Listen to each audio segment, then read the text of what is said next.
Oh, yes, yes. I was trying to look at that. Cost me something where you have to pay to get the assessment. They offer two different approaches. You also get a whole load of extra and get one. I did one in 2 weeks.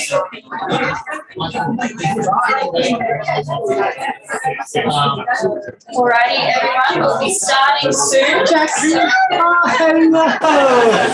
If you're at the bar getting a drink, please make your way through.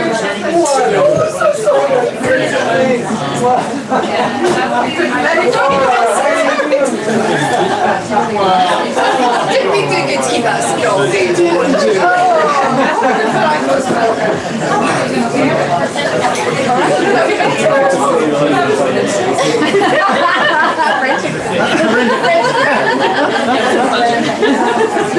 Alrighty, hello everybody and welcome.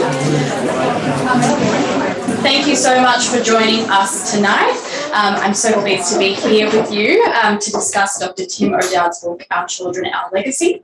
I'd like to begin by acknowledging the traditional owners of the land on which we're currently on in Meanjin, and as well as the traditional owners of the lands which are joining us from on Zoom, as we're live streaming across the country tonight.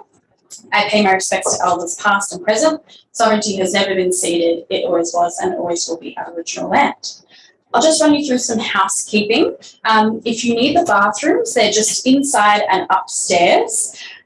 Please keep your masks on where you can, unless you're drinking, of course. And on that note, the bar will be open throughout and also after the event. If you haven't purchased the book already, you can do so after the event inside at the counter. And for those on Zoom, our host inside will paste a link in the chat box to where you can purchase online. And finally, if you could just take a moment to pop your phones on silent, that would be greatly appreciated. Now, I'd like to introduce you to Dr. Jacqueline Montefiore, who will be in the conversation with Tim tonight. Dr. Jacqueline Montefiore is a general practitioner who owns a lifestyle-oriented general practice in Paddington called Sante Medical. Prior to her life in medicine, Dr. Montefiore was a dietitian and has accumulated over 20 years' experience helping people through nutrition. Please put your hands together for a warm welcome. Everyone, thanks for being here, and welcome, of course, to the man of the moment, Tim, Dr. Tim O'Dowd, whose book we are discussing tonight, Our Children, Our Legacy. So just a quick recap of the book. So this is a very, very important book about nutrition at a crucial stage of the life cycle, which is before and during pregnancy. And it discusses a number of different topics, which we'll obviously get to in depth. But I know for myself as a GP and a mother of 3 kids, it's a very interesting read. So I'm very much looking forward to discussing more about the book with Dr. Tim. So now, Tim, who I'll introduce a bit. I'm just going to refer to some notes here. So Dr. Tim O'Dowd is an Irish-born obstetrician gynaecologist who has lived and worked in Australia for many, many decades. So he almost sounds Australian. You sounded better. Dr. O'Dowd and I both share an interest in nutrition, but I'll hand it over to Dr. O'Dowd to talk us through a bit about his background. Thank you very much. And this is actually the cheapest rented crowd I've ever got together. I didn't have to pay for anybody to come here, and they're all here. And I'm so grateful. Thank you very much for sharing that with me. I was working with these people this morning in the clinic saying, I have to leave to get up to Brisbane. They never mentioned that they were coming along. But now they know avid reader, and they'll be back frequently, I'm sure. I was born in Ireland, of course, and many of you know enough about my story. And went to medical school there, probably talked into going to medicine by an older brother.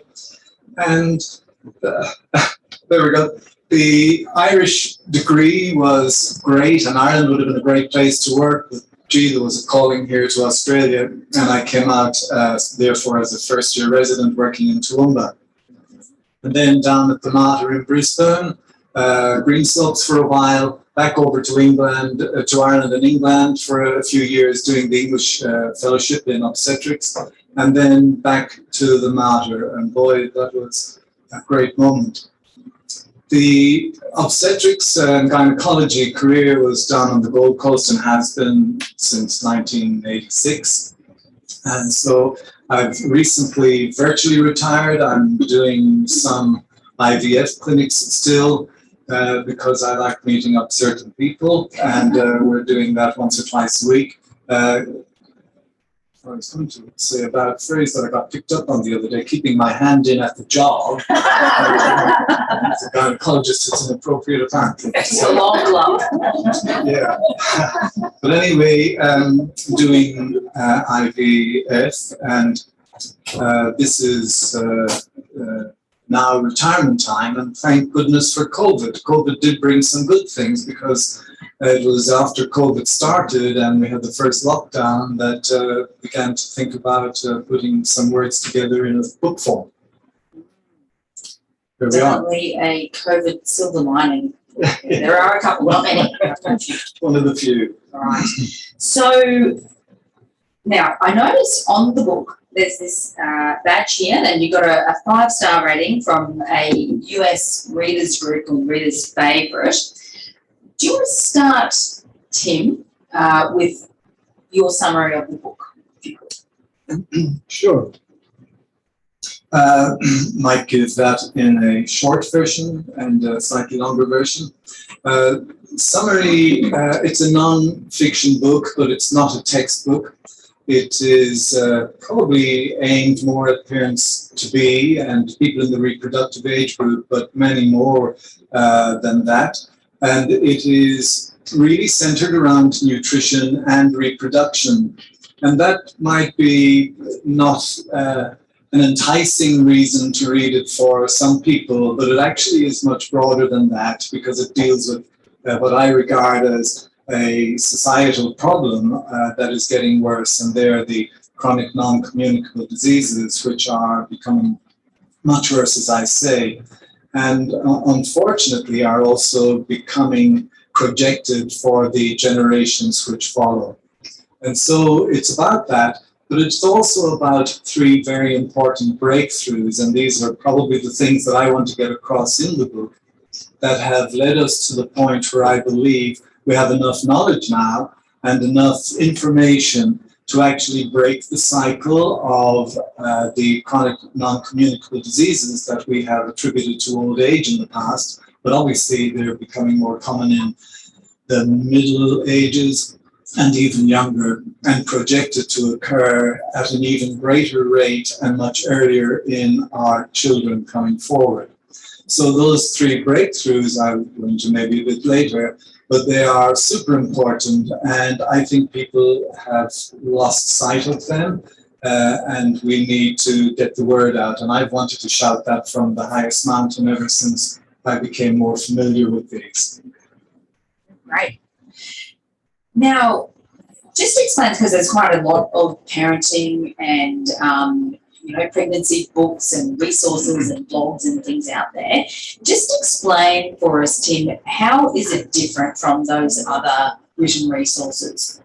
It's got a bit of pregnancy in it, a bit of nutrition, and a bit of parenting, so it applies to them all. And as I said, there is a social problem which affects all adults and is affecting children at a greater rate than ever before. So it actually could have a wider range than just a parenting book or a pregnancy book. And when we talk about pregnancy, I do go into some of the beautiful aspects and the complexity of pregnancy. Its resilience and its robustness, and its magic, really. but also the vulnerabilities that the babies can be exposed to during pregnancy. So it's a bit different. It's broader than just parenting. It's broader than just pregnancy, and it's broader than the other one. What was the other one? Nutrition. But it includes them all to a degree and tries to wrap them into one volume. Yes, it certainly does. Now, Tim, you're a specialist in obstetrics and gynecology and IVF. You're a little bit south of the stomach and the mouth. What qualifications have you got? What research did you do to write this book about nutrition? I might say something about research and medical research first. There's a man called John Ioannidis in Stanford University in the United States, formerly from Greece and now living over there. And he's recognized among the medical research world as being probably the greatest evaluator or critical analyzer of all medical research. And he says that medical research is bad.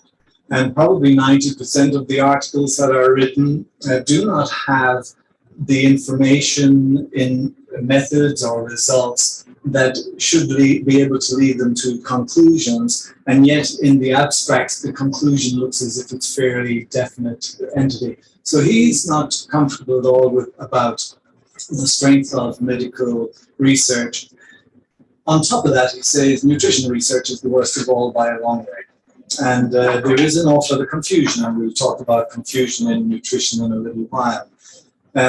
He's a special person who we've got to pay attention to, and we've got to try and get involved there and pay more attention. Now, as an obstetrician, as a doctor, there was a case in Australia just a few years back which went before the medical board.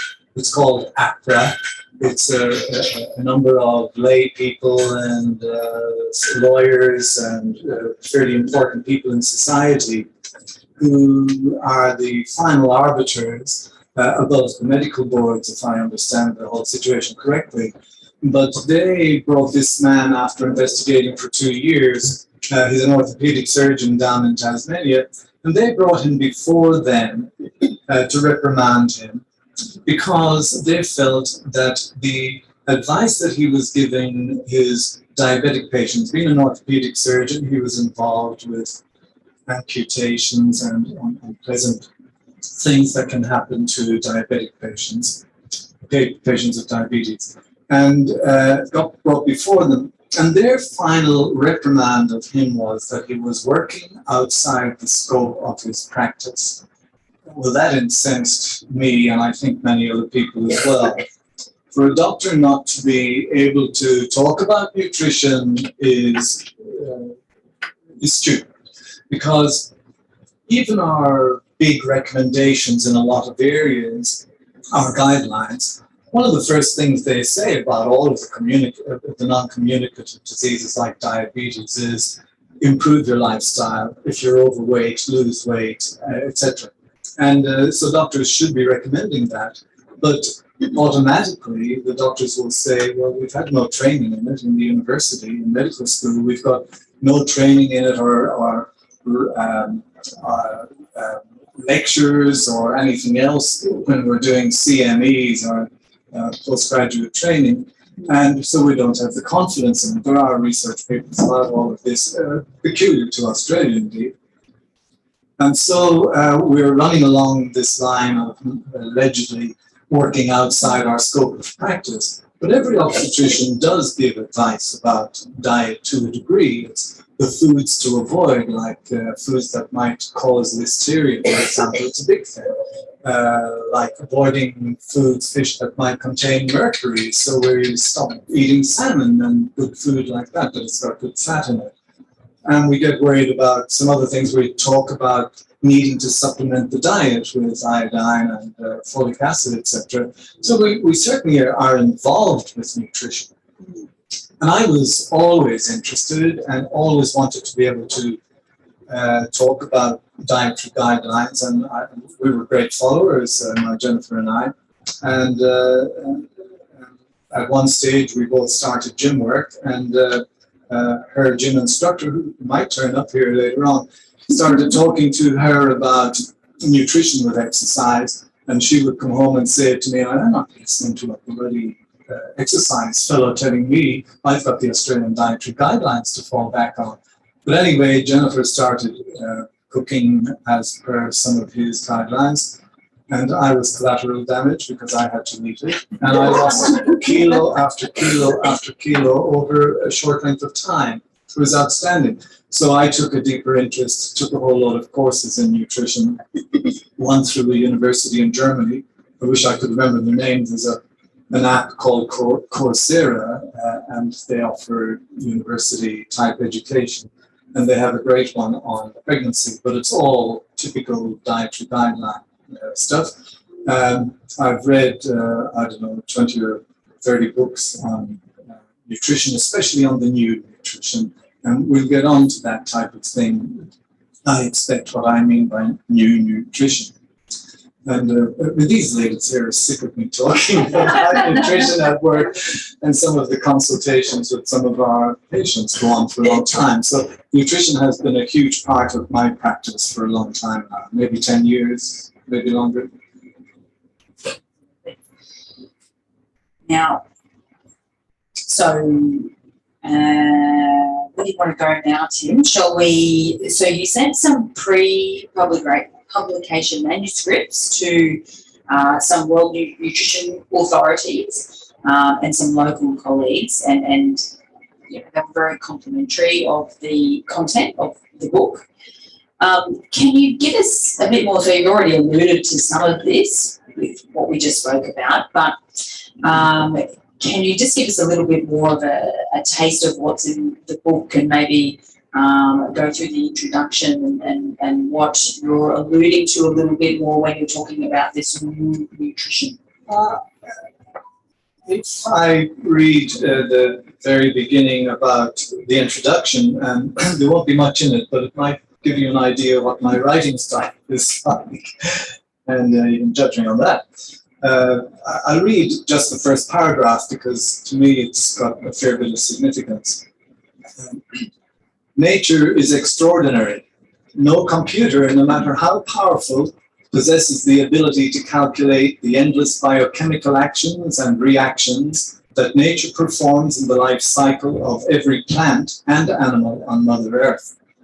All living things reproduce to create the next generation. From the moment of fertilization to the birth of the newest plant or animal, millions of events happen in a sequential order that is so robust yet so fragile at the same time. While the birth of the baby is possibly the greatest event in human life, it is preceded by 9 months of astonishing and as of yet mostly unfathomable developments.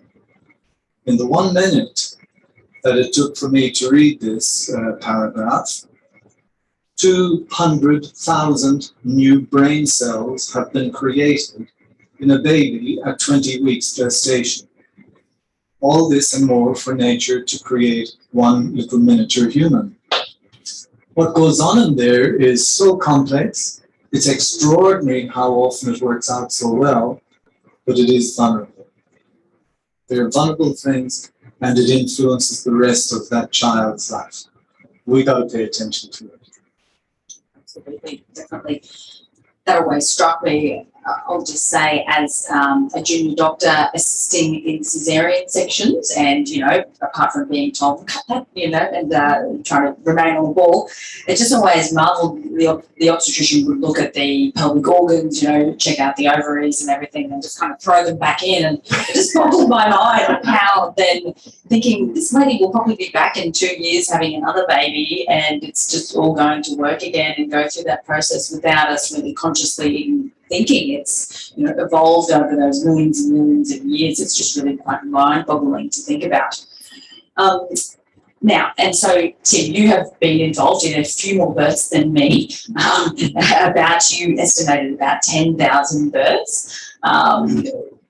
Would you please read for us or discuss your section called A Man's Humble Observations of Pregnancy?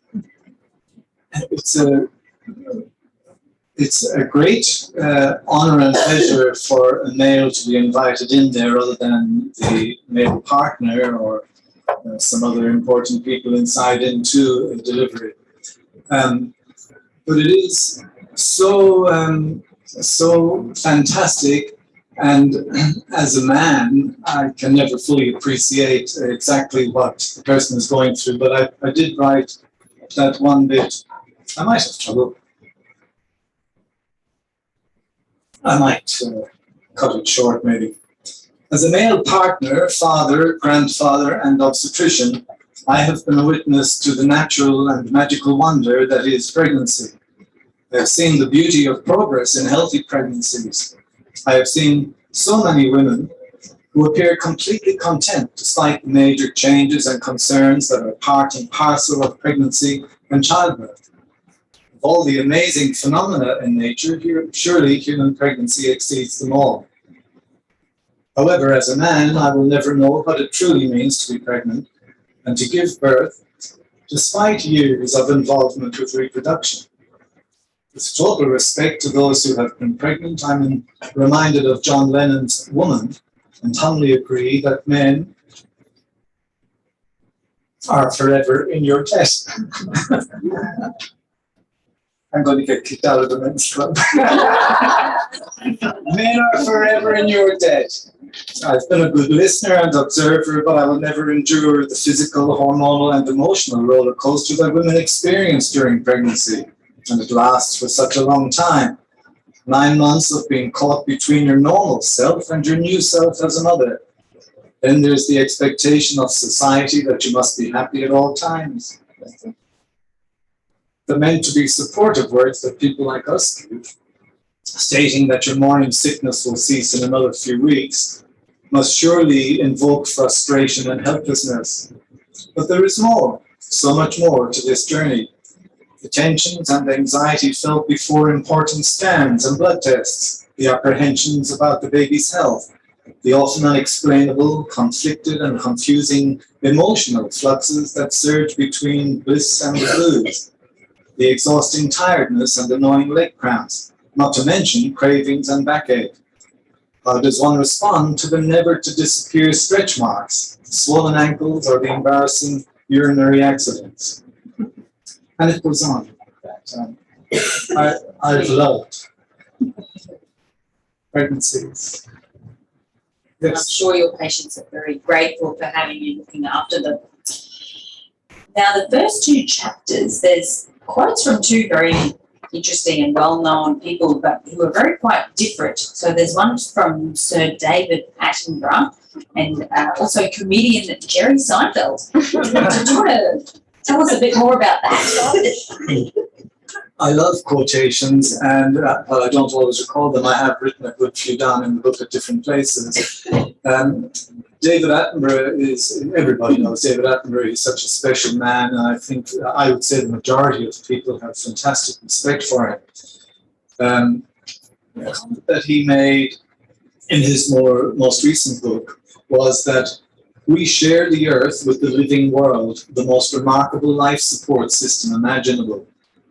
And there are 8 to 15 million different organisms in our world. And of course, we humans are only a part of that. But of all those organisms, every single one of them has its own life cycle. And they are what create the great biodiversity, which we are only a part of. And yet we are dominating it, according to people like him. We can walk along the edge of the sea, on the rocky seashore when the tide is receding, and you look at some of the rocks, and there isn't a square inch that doesn't have some form of life. And when you think about it, they all have that life cycle. They're created, they grow, they mature, they reproduce, they age, they die. But the thing is that we are the same in many ways. We've got the same type of phenomena happening to us, and we don't pay an awful lot of attention to it. With regards our Earth, which is our Mother Earth, there are two important, huge legacies that I think humans must pay attention to. And one is the condition of the Earth that we must live in, but not us, the people who are coming after us as well. And there's an old quote that Jennifer reminded me of recently. It's not actually in the book. It's that we don't inherit the Earth from our ancestors. We borrow it from our children. And that means really that we should be looking at the legacy of the quality of the Earth that we are going to leave to the next generations. The report card isn't so good because, as David Attenborough said at the COP26 in Glasgow recently, human existence is already in trouble. That's a sad thought.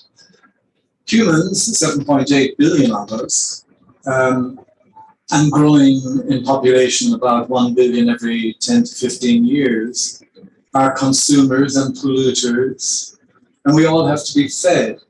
And of course, business is happy to do everything they can to supply whatever we need, but we are destroying the Earth. On top of that, we can go on about that, but maybe I'll skip on to the second quote from Jerry Seinfeld. And he said, you know why these children are here? They're here to replace us, which is quite the thing. In fact, what we're doing on the Earth is doing our thing and living and all the rest of it, but we are actually handing the baton to continue the human species onto the next generations. And the report card on their health isn't so good either, no more than the report card on Mother Earth that we need to survive it. The report card is that, as I mentioned earlier, the chronic non-communicable diseases like diabetes, hypertension, overweight, excessive weight problems that lead to a lot of other things, or can. Some cancers, polycystic ovarian syndrome. All of these problems are occurring at earlier and earlier ages. And as it happens, the young type 2 diabetes, which was thought to be a disease of old age, is now happening very commonly in the 40s. And the youngest type 2 diabetic in the world is a 3-year-old, fed on Coca-Cola, Pepsi's, sweet drinks as its only food for the first 2 or 3 years of its life. Fixed up very quickly when it was all recognized. I mean, that's child abuse, I suppose. But our report card isn't good, and the projections for the next generations are not looking good at all. They will live 83 years or whatever, but they may live a bit longer, but they're thinking it may shorten because the chronic diseases are happening earlier and earlier. And we're paying a fair bit of lip service to it, but we're not paying the right attention. What happens in our world is that it seems to be that we end up, in our medical world, we get people who come in with problems. We sometimes nearly always make a diagnosis. But the problem with something like diabetes is that it's been developing inside in the body for the prior 10 to 15 years, during which time some type of preventative measures could have been taken. And what we're doing, of course, is starting medications as the treatment. And if we take diabetes again, what happens with diabetes is it's called a chronic progressive disease, type 2 diabetes we're talking about. And the expectation is that only about 1% of those who get it will actually reverse it with the present managements that we have. And those managements are, well, you're told go and lose weight if you've got excessive weight, change your lifestyle, whatever that means. But then they're put on a medication. The medication doses go up as the next 6 months go by. But then there's a need to start a second medication, and the same thing happens, 2, 3, 4 medications. There are three lines at least, and then on insulin, which happens to be possibly the worst thing you can do for them, but that's our present management. So prevention is definitely something that we should be doing instead of managing diseases. And the question is, when do you start prevention? And what I'm saying is, based on some of these three things that I've come up with over the last number of years that I've read about, pregnancy is the place to be, because Professor David Barker in Southampton in England in the late 1980s, I remember reading all his original work, and that now has become a hypothesis which is called the fetal origins of adult disease. It has morphed into a huge branch of research in science now called the developmental origins of health and disease. And they've done massive numbers of studies on animals and following humans, and absolutely convinced that pregnancy is a most influential time. And we'll explore that a little bit as we go on. What he found, David Barker, was amazing epidemiological detective work. He was able to put together birth weights of babies in different districts in England, and then look at the death rates. And he was able to correlate age of death, disease at death, and that person's birth weight. And birth weight is a reasonable measure of what's going on inside in the uterus. Has it been a good environment for growth or not? And he was able to put all that work together and came up and said, there's something going on with pregnancy that influences the body for the rest of its life and predisposes to these later diseases. Obviously, we do more during life to add to the problems. But that work was backed up by others, including by people who wanted to criticize him, who were running the Women's Health Initiative in the United States. They wanted to criticize it, but they looked at their massive data of figures and it backed it up. Birth weight and subsequent disease. I'm on the bad end of it because I wasn't light, but being very light is the problem if you are an inappropriate lightweight at the time of birth. And they also showed subsequently that excessive weight, because I was 12 pound 8 when I was born, 5.6 kilos. My mother didn't like me for years, for years. But I should also be fitting into that type of risk category. So is that a bad thing to be that big weight? Yes. Overnutrition or undernutrition. Well, it's a full U curve. Yeah. It's a full U curve. There's an ideal of birth weight. Well, around what you always hear, 3.5 kilos. Yeah. But when you're down at the 5% of everybody's birth weight, or you're up at the 95th and above, you are at risk. So he was onto something, but something that we knew about already. Graham, I'll come. Something that we knew, Susie, that we've known for a very long time. Because back in the 20th century, we had a whole load of terrible tragedies that happened. There was the thalidomide situation, so medications and their danger in pregnancy. We had diethylstilbestrol, and that one is particularly amazing because they didn't think there was a problem with the children after women had taken diethylstilbestrol until the child was 16, 18, 20 years of age, when they were found to have a much higher incidence of a particular cancer. So it took that long for these things to show. So of course we had folic acid deficiency, and we had fetal alcohol syndrome, and a few others that folic acid and neurotrue. There's a few others.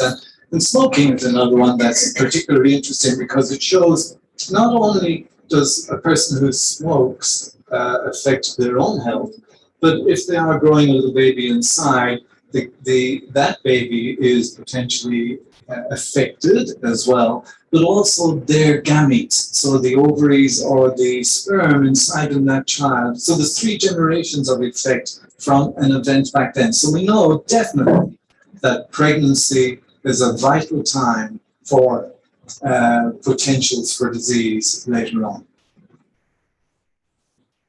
I think it's your turn. I'm just fascinated. I could keep going. Because to think, I read somewhere, and this I think is what you're alluding to, that say you're pregnant and you're carrying a female fetus, you're essentially also looking after your grandchildren as well, because that little girl baby is developing their own gametes and, you know, ovaries and eggs and whatnot. It's like, yeah, my brain exploded when that realization came to me, but yeah. Now, Sorry, yeah, I just have one thing maybe to draw a reference to Brisbane. Brisbane has 1/10 of the population of Australia, roughly. There are 3.7 million type 2 diabetics in Australia, if you count pre-diabetes, type 2 diabetes, gestational diabetes, and type 1. 3.7 million. Divided by 10, 370,000 diabetics in this little city. And most of them are not being managed the way they should be. I don't mean to be critical of doctors and their use of medication. That's an aspect of management.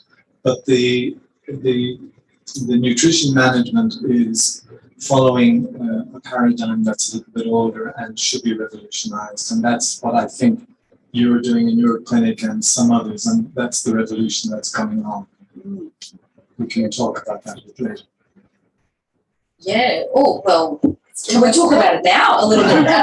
Because I'm a GP, as we mentioned, and there's some other GPs in the audience as well. And it's really fascinating when you, as a doctor or a GP, develop an interest in this area, and you really can see the train wreck happening decades before it, you know, declares itself as, say, type 2 diabetes. And we're just not taught this in medical school or in our GP training, or probably, presumably, the other specialty training programs either. And it reflects the education of health professionals. And even looking at some of the magazines that come to us as GPs, it's pages and pages of what order of medications you should use, and at the, you know, first 1 or 2 paragraphs, there's about 3 lines that says, oh, you should try some lifestyle advice and refer to the dietitian. And now let's get on to the, you know, all the medications, and it's just so skewed towards that end, whereas you literally can see just through a few, doesn't even have to be fancy tests, just some really basic examination of waist, height, blood pressure, and a standard set of bloods that every doctor would order. You could really see that process happening decades before it declares itself as a full-blown type 2 diabetes. Very sad. Now, where are we up to? Chapter 4, yes, I think we've got on to chapter 3. What our bodies need and what we actually eat. Oh, yeah, do you want to talk about that? really, we're probably getting on to talking about nutrition. What I'm trying to establish, maybe for the audience here, the guts of parts of the book thrown in together is, first of all, that pregnancy, well, first of all, what I said earlier, there are 2 great legacies, and we'll leave it to the powers that be in government and elsewhere to look after the safety of Earth, so that our children actually have some place to live in, or our grandchildren have something further on. But then there's the problem of our children and what legacy we can pass on to them. And my angle is that we should be considering seriously passing on the benefit or the gift of good health. And this is where nutrition comes in. So we established pregnancy as an important time, that we're ignoring 50% of people who become pregnant. It was unplanned in Australia. It's just shy of 50%. So that means there was no chance for what would be considered good preparation. And the health of the individual and their lifestyle practices coming in, maybe the medications that they've got to take, the supplements that they should take, the medications that they have to take because of epilepsy or some other condition. All these things need to be evaluated properly prior to pregnancy so that they don't have a negative impact on the little one that's going to grow in there. So nutrition, however, is the one that I concentrate on, and want to point out that yes, pregnancy is the great important time, and nutrition is probably the biggest thing that has the greatest influence. Because in our world at the moment, 64% of the Australian population are overweight or obese, 3.7 million people have got diabetes. And there's a whole lot of others that I'll mention, hypertension, stroke, 13 different cancers, polycystic ovarian syndrome, and neurodegeneration, which Alzheimer's is the biggest representation of. All these things bring in the second great breakthrough. I referred to three great breakthroughs that I refer to.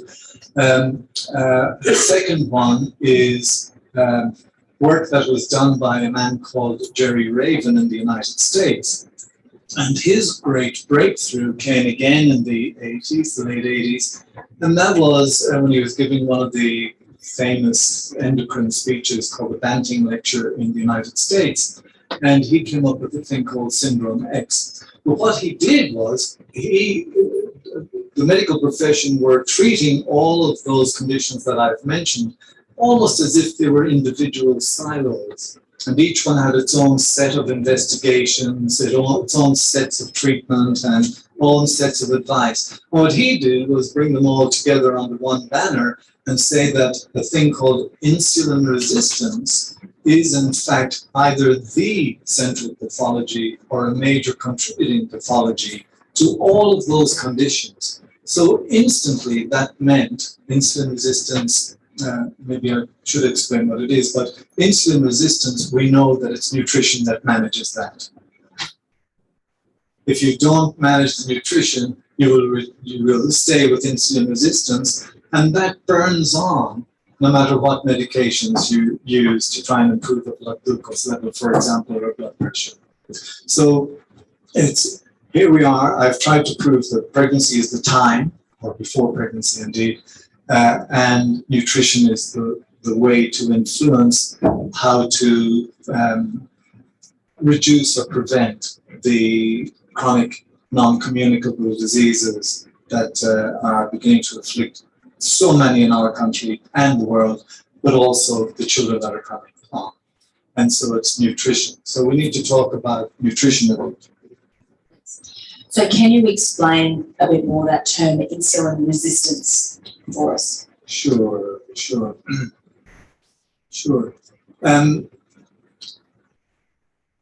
When we eat certain meals,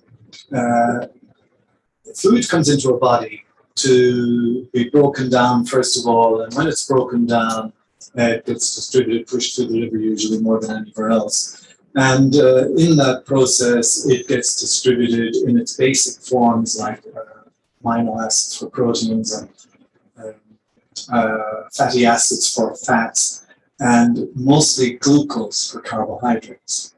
And that gets distributed around the body so that cells have got these for whatever their function at the moment is, either for energy creation or for some other biochemical action or some function that has to happen.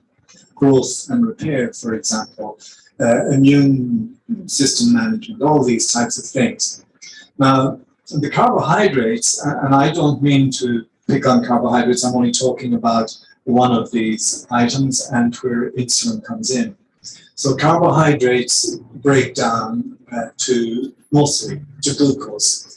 There are others, fructose and lactose, but glucose is the one that we mostly deal with.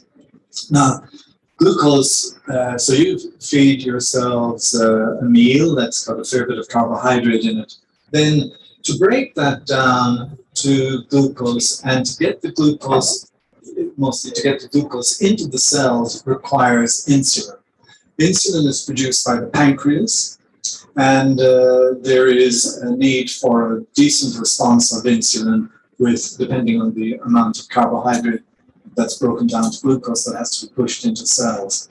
So if a person is unfortunate enough to be predisposed to poor metabolic health, which means that they're not going to be able to metabolize well, that they're going to be prone to getting diabetes, then as time goes by, and if they have an excess of glucose type products coming into them, the system bucks and doesn't want any more glucose being pushed into its cells. Somehow they're not able to work it properly anymore.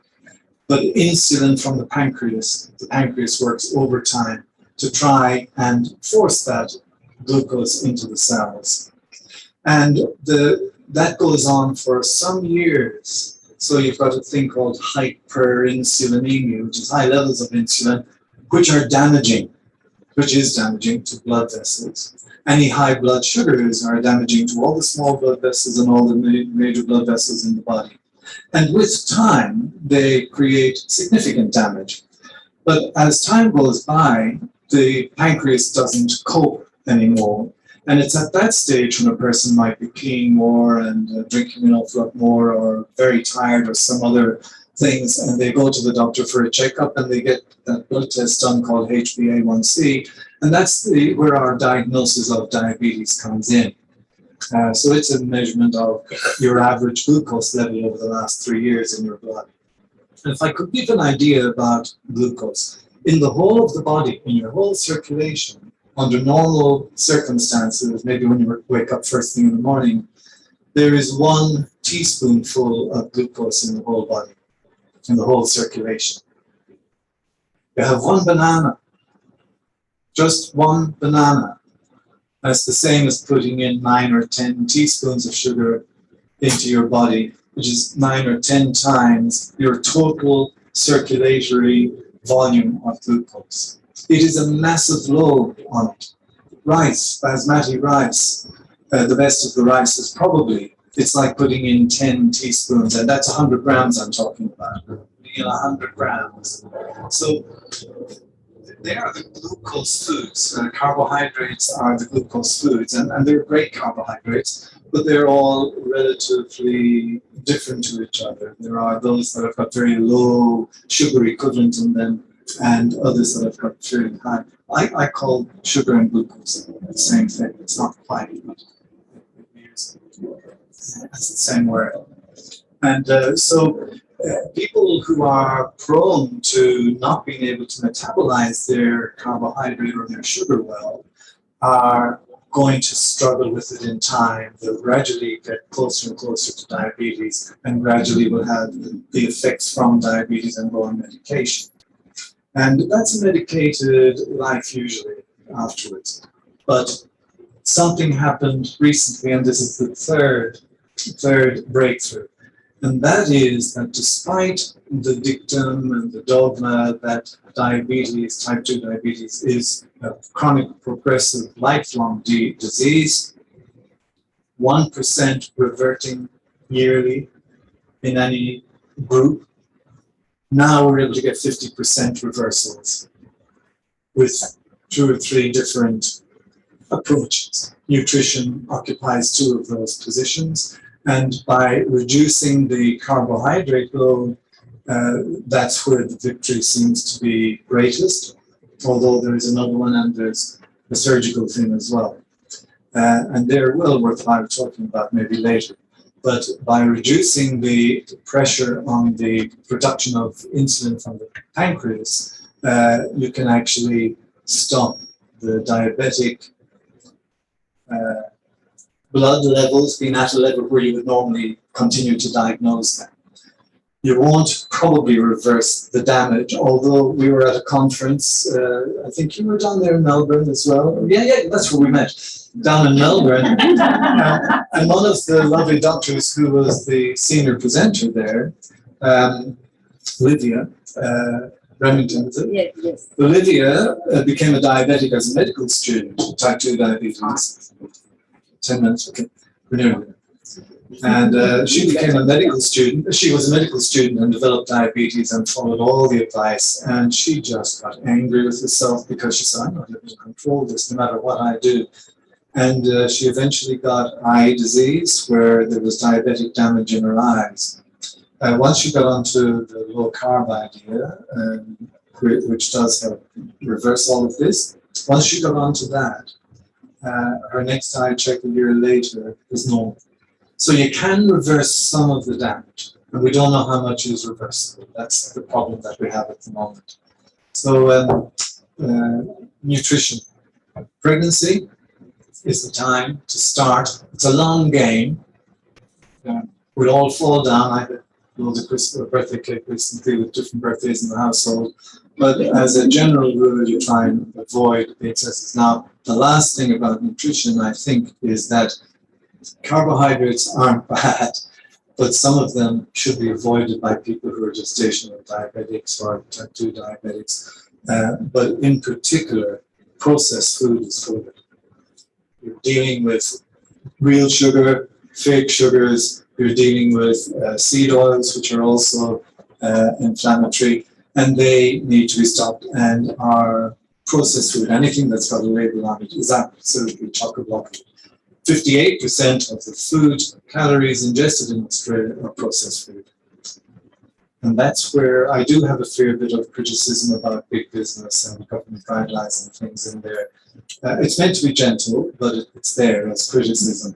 We are being marketed to, and we are suckers for the marketing, and we're addicted very well to sweetness. So we're nearly finished. Yes, we are nearly finished. And this topic, everyone want to stay for another hour?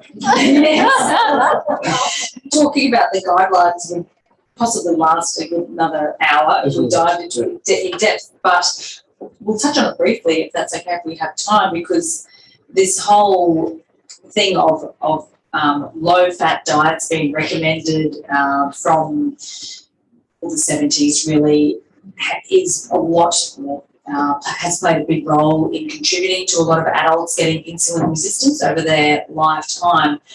And so do you want to talk, Tim, a little bit about the background of why we are where we are now in terms of the guidelines? You said a little bit, and I'll do my best. There was a great interest in knowing what caused heart attacks in people like presidents of the United States, and it became important around that time in the 1960s or so. And one of the presidents who smoked 5 packets of cigarettes a day never thought that cigarettes might be contributing in any way. But one of his great friends, who was a researcher, tried to come up with an answer and did a lot of research around the world. It's called epidemiological research. It really isn't that good for nutrition studies. But he did that and came up with the idea that the fats that we eat cause heart disease, because he had been to the Mediterranean areas and a few other areas and thought that they eat almost no fat, which is rubbish anyway, because they eat loads of it. As it happens, all that salami stuff is beautiful. And they're not averse to eating meat. But he concluded that it was saturated fats, or fats, and in particular the thing called saturated fats. And of course, animal products are full of saturated fats, and that's dairy as well. And so out of that, there was a big conference went on in the United States at a Senate level, which was going on for 2 or 3 years. And eventually, the man in charge of that said, we've got to stop bickering here. We've got to come up with an answer. I'm getting pressure from on high. Senator McGovern it was. And he said, we politicians do not have the luxury of time like you scientists. We're making a decision. It's not sugar. It's not something else. It's fats, and we're following him.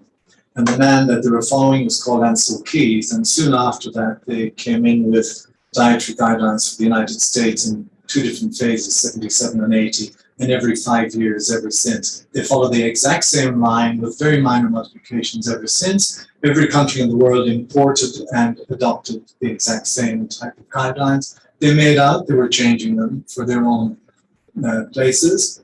But you read the Australian ones, the basis is the exact same. But the United States has just had their more recent ones, and it's really following the same with just a few little gentle edges towards what we are now believing is the nutrition revolution that's happening. And they're beginning to say maybe the fats aren't all that bad. Is that enough? I think so. On that. Now, there's time so thank you for that overview, and think that sounds very interesting, and I'm sure everyone here is interested to have a read of the book, and I highly recommend doing so. Now we've got some time for questions, I believe. Oh, yes. We have someone very keen. Hi. So someone who's in the publishing industry, I have to say it's incredibly written. And that's your goddaughter. Yeah. So my question is... Just remind me of when your birthday is. Yeah. My question is, could you explain to us what your writing process was? If you planned it, you just kind of spill out of you? Please explain. Well, I had written a few articles for a local magazine on a few occasions about polycystic ovarian syndrome and nutrition and domestic violence and a few other things. So I had a little bit of, I don't know, something that made me want to put pen to paper occasionally. And my friend who's standing at the back and I wanted to set up a diabetic, that's Jeff Osborne, everybody. He was the PT that influenced my wife earlier and then influenced me into getting heavily involved in looking up nutrition and being more aware of it. But Jeff and I were hoping to start up an education facility about diabetes on the Gold Coast because there are 72,000 of them down there. And Jeff had been in the States for a while, and when he came back, he was beginning a new business. So on our third meeting, I said, maybe we should write a book instead because I don't think this will happen. And he said, you're the right man to do it. And I thought about it very, very briefly and thought, oh, well, it's COVID and we're stuck at home anyway, so why not? And the process was magnificent. Absolutely loved it. Couldn't wait to get up in the mornings and get at the computer. And then I've got another friend on the Gold Coast. We won't mention her name because she badly needs replacement red pens. She did a fair bit of editing before Naima did, and I've never seen so much red ink on drafts. So she helped me an awful lot to come up with some better English in places because English wasn't my first language.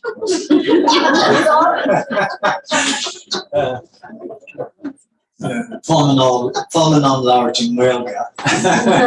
But so the writing process, what I have found very interesting, however, is the process after you've finished your drafts. It's a very long process afterwards because there's a lot of other work that has to happen, and approvals and redos, and we ended up doing an ebook as well, and that is another process of editing again because they use a different style of software to bring it across.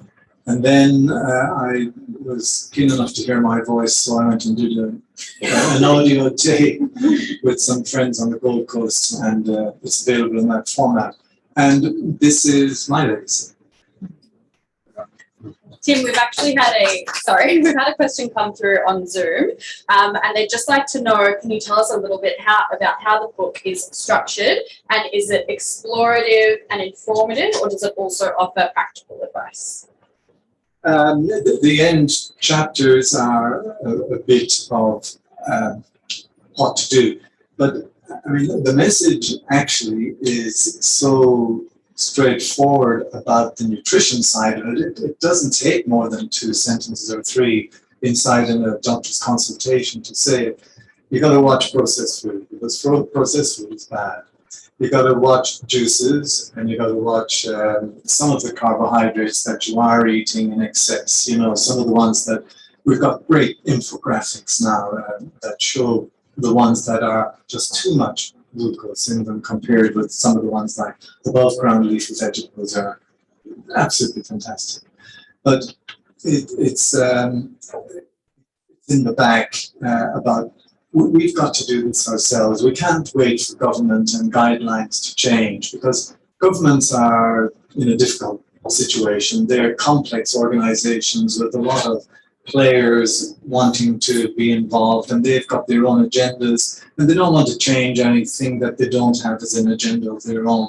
So we're going to be waiting a long time for them to change these things. So it's got to be a book like this, a book like Lily Nichols, which is a book for for people who are going to be pregnant, an organization in Australia called Low Carb Down Under. It's going to be coming from the ground up, and people doing their own home reading and investigation and being a bit critical.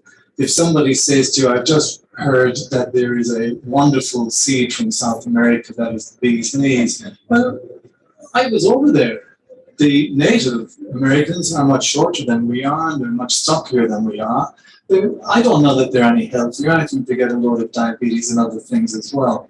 I think we've got the food here. We've got virtually grass-fed meat around the country. We don't have the problems that the United States has. We've got wonderful fresh vegetables and fresh fruits. We've got ideal meat. Do we have to eat processed meat, processed hamburgers, processed fake things that have got, we call them at home chemical shitstorms. That's what they are. We've got no idea what they're going to do to the body in time, and what will they do to the little thing inside that's growing. And that influences their whole life in there. So it's a long answer to the question. Were there any other audience questions here? Yes, just at the front. You said earlier you're involved with the IVF area. Do you have any commentary about the male health? Yes, and the male beforehand, because the metabolic health, which is really all the glucose, the type things that go on the cells, the metabolic health of the male and the female have a direct effect on their own gametes, so on the sperm or on the eggs. And whether it's part of the genetic handover, and it probably isn't, because that's been coming over. Genes don't change quickly. They take a very long time. There's a thing called epigenetics that's going on. Or whether it's just the metabolic transcription that comes through into the sperm and into the eggs, create the new baby. The new baby is a one-cell organism that grows to a 30 trillion cell organism in that 9 months. All those cells dividing all the time. The male smoking, the male that's heavily overweight, the male that's diabetic, the male that's taking certain medications is impacting the sperm. And of course, if they're heavy drinkers, heavy smokers, bad eaters, they're influencing the child in the very informative years when they're learning what their nutrition should be throughout life. There's a question over here. I don't know how passionate you are, obviously, with your nutrition. What do you want to do next? Do you want to write another book? I loved the process, and there are other things relating to it in here, but I don't know yet. If this doesn't sell any more than 7,000 or 8,000, I'd be bankrupt. Not quite, but it can be an expensive process. It can be an expensive one, and I chose this company after looking at 21 that were recommended. No, they were evaluated by one person on the first page of Google that I put in non-fiction publishers Australia, and this guy had put in 21, and he did a summary of them all. I got several of them were not accepting manuscripts at the moment. Some of them were, if you don't hear from us in 3 months, you'll know that you've been rejected. And I didn't want any of that. And so Aurora and Pan Macmillan were accepting manuscripts. And I liked Aurora because they had gradation of progress, like evaluation of manuscript first, and then other aspects a little bit later. And each price was put beside all of those, so I knew exactly what I was getting into. But would I write another one? I don't know yet. You have to ask Jennifer maybe. And just one more question. Is that me? Yes.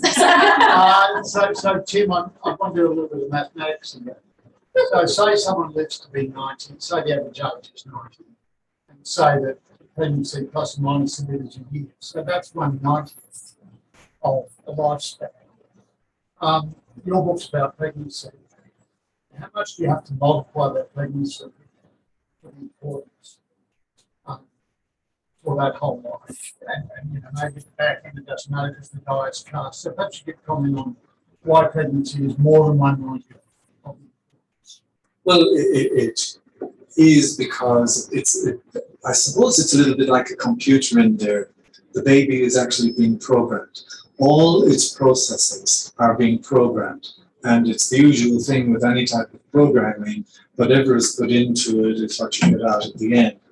And some of those things, and that was a point that I was trying to make earlier, maybe I didn't put it across so well, is that the influence can be immediate. So, for example, with certain medications, I'm not bringing it up, but the COVID vaccine could be an interesting one. We don't know yet, but they're telling us it's okay.